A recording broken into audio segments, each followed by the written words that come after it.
Olá, esse é o capítulo 2 de 10 da nossa jornada rumo ao self. Inconscientes, no plural.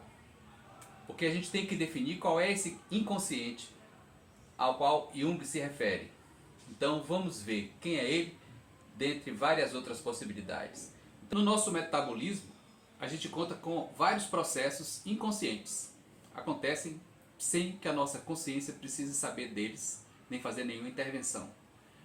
O processo muito conhecido é o do cérebro reptiliano, o cérebro responsável pelos instintos. Ele toma aquela decisão rápida de fugir, lutar, correr. Acontece sem a nossa interferência consciente. O sistema imunológico é outro sistema muito rico, numa complexidade imensa nessa caça aos vírus, aos organismos que são estranhos ao corpo. Então existem diversos tipos de inconscientes. Muitos deles acontecem no nosso metabolismo. Essa é uma cena do filme Maniac com Emma Stone. Sou fã. Eles estão aqui submetidos a uma reprogramação subliminar. Então é um outro tipo de inconsciência. Aquela que você alimentou durante sua vida, que você não sabe que tem conteúdo. Por exemplo, um livro que você leu, mas estava com sono e foi passando as páginas depressa e de repente você numa prova consegue responder uma questão que estava numa daquelas páginas. Aquilo estava no inconsciente e foi resgatado para o consciente no momento certo. Existem várias formas de você interferir no inconsciente de uma pessoa, ou seja, de você colocar conteúdos no inconsciente de uma pessoa. Então, por exemplo, a hipnose. Você tem certos filmes, por exemplo, A Origem, com Leonardo DiCaprio. Ele consegue colocar uma sementezinha na mente de alguém enquanto ela dorme. Vários processos de estudo lidam com esse processo de o inconsciente absorver conhecimento. Esse é um dos tipos de inconsciente. Ou seja, a gente viu os órgãos do corpo humano que trabalham sem que você tenha qualquer interferência. E tem você durante sua vida, fatos e conteúdos vão sendo absorvidos sem que você tenha consciência. Alguns até que você tem consciência. Você de propósito trabalha algum método que consegue alimentar o seu inconsciente com o conteúdo que lhe interessa. Quando você toma uma anestesia, a anestesia você não sente dor, mas muita coisa aconteceu com você. Tudo que aconteceu está ali, subliminar. E quando você tem um trauma, você presencia uma cena de guerra, por exemplo, aquele acontecimento você pode não suportar o tamanho daquele acontecimento e aquilo você joga para o inconsciente. Justiça se faça a Freud, essa parte dos traumas foi apenas um objeto de estudo dele, que ele se aprofundou bastante, porque nela ele podia utilizar métodos científicos. Conhecem esse aqui? Lacan.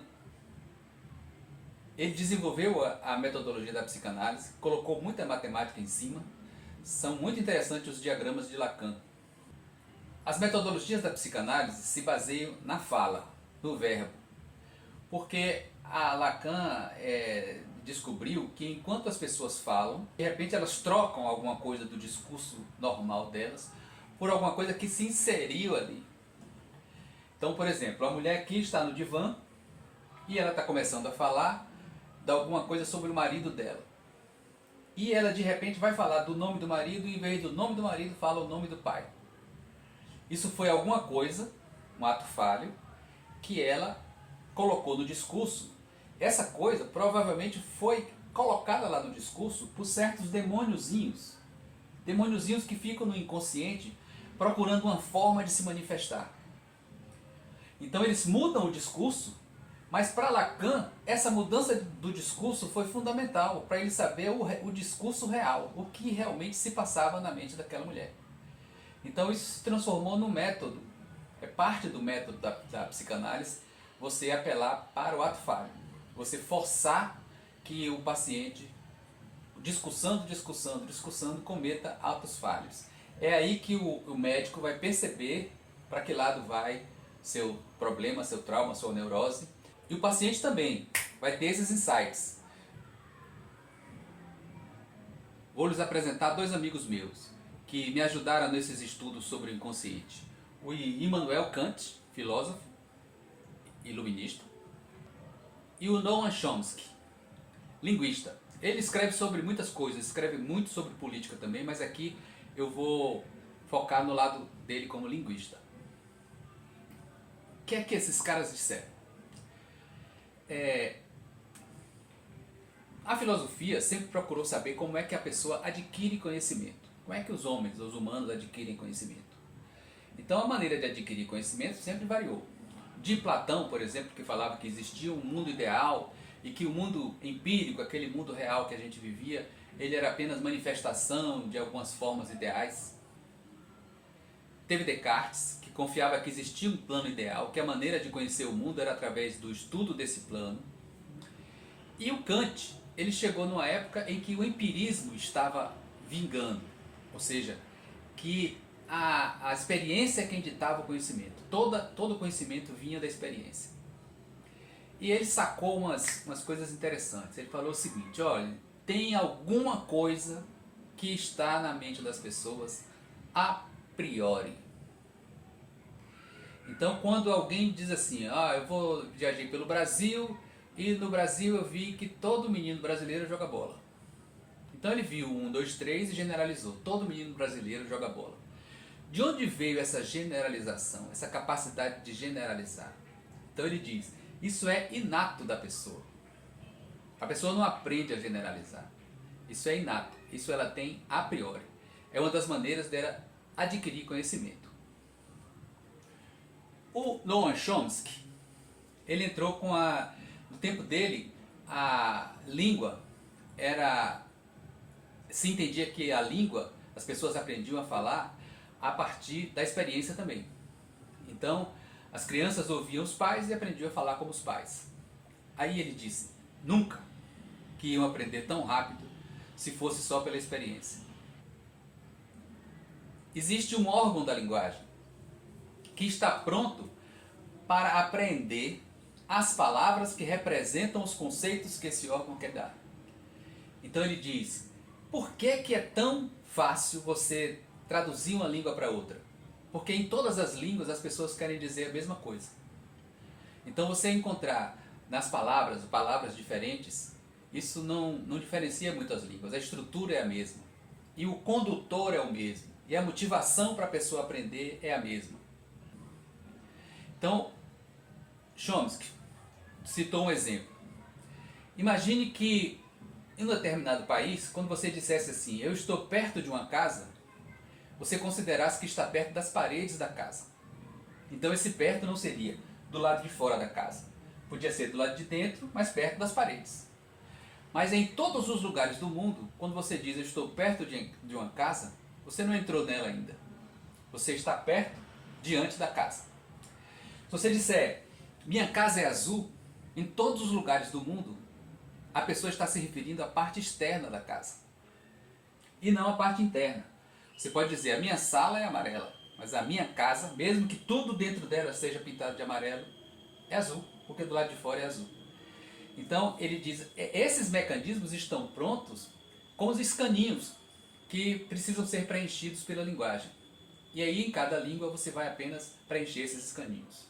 Diz mais, ele diz, há mais diferenças entre um alemão urbano que vive na cidade e um alemão do campo, eles têm mais dificuldade de se comunicar um com o outro do que um alemão urbano com um francês urbano. O mais importante é o motorzinho que a pessoa tem, que vai buscar palavras que designem o que ela precisa significar. A importância disso no nosso estudo aqui é que eles estão falando de dois mecanismos a priori, o da linguagem e alguns conceitos que existem a priori em nossa mente. Esses conceitos foram herdados? Se fosse um órgão como o rim, a evolução do rim foi herdada de geração em geração, porque é uma herança biológica. Mas são conceitos. Como conceitos são herdados? Onde é que eles... Em que momento o DNA pega um conceito e leva para a geração adiante? Esse é um ponto fundamental na nossa visão de como o inconsciente junguiano funciona. E finalmente chegamos ao inconsciente junguiano, que é um inconsciente rico, formado por todos os nossos ancestrais. É como se a gente herdasse no substrato da nossa mente, também herdasse conceitos, também herdasse roteiros de vida, também herdasse muita sabedoria. E é por isso que é rico, é um inconsciente sábio. E a gente tem como acessar essa sabedoria. Agora, o inconsciente é também indiferente. O tempo e o espaço para eles não conta muito. Ele é indiferente e assim como ele tem sabedoria, ele também tem coisas estúpidas. E o consciente precisa saber discernir o que é uma mensagem sábia do que uma mensagem estúpida. Este inconsciente de Jung, ele estudou muito. Ele mergulhou nesse inconsciente. Ele se permitiu viver semanas a fio, se alimentando pouco, dormindo pouco, e sonhando muito, e sonhando acordado. E ele teve contato com vários aspectos desse inconsciente.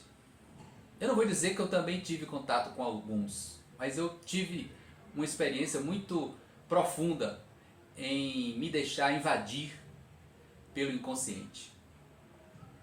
Eu só vou defender aqui um pouco mais a coisa de você conseguir herdar conceitos, herdar roteiros, herdar mensagens de sabedoria.